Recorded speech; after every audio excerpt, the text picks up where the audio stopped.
Oui, bonjour. Je suis le contre-amiral 2e section Jean-François Coussière.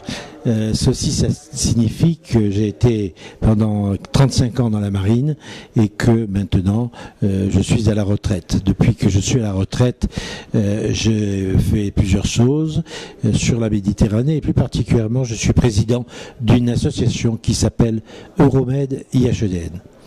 Aujourd'hui, invité par l'IRES, par le directeur général de l'IRES, j'ai eu le plaisir de présenter ce qu'est la vision de l'Union européenne vis-à-vis de Gibraltar et savoir en quoi Gibraltar est importante pour l'Union européenne. En fait, pour l'Union européenne, Gibraltar, le détroit de Gibraltar, j'entends, le détroit de Gibraltar est à la fois la frontière sud, une partie de la frontière sud de l'Union européenne, et par ailleurs, c'est une voie de communication est-ouest.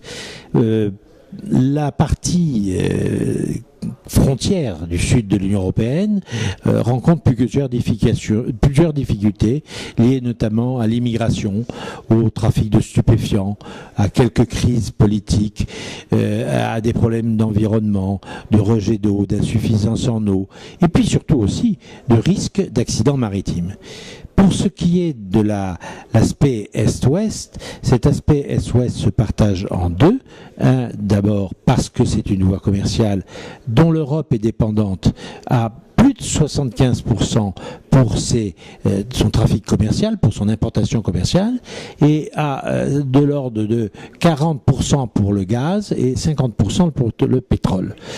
Le deuxième aspect, c'est l'aspect stratégique qui fait de ce détroit de Gibraltar un axe de circulation des forces militaires en direction de la Méditerranée orientale ou en direction de l'autre côté de l'Atlantique.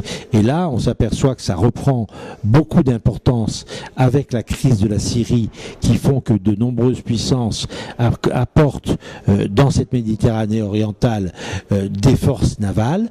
On a actuellement en gros une dizaine de bateaux russes, de bateaux importants russes face à la Syrie, 2 sous-marins ou 3 sous-marins, une quinzaine ou une douzaine de bateaux américains accompagnés de 2 sous-marins nucléaires d'attaque et aussi d'un porte-avions. Mais l'OTAN est présente. On trouve des bateaux aussi autonomes qui dépendent de leur nationalité. Tout ceci fait un rassemblement important dont Gibraltar est, je dirais, la porte d'entrée. Voilà de quoi nous avons parlé.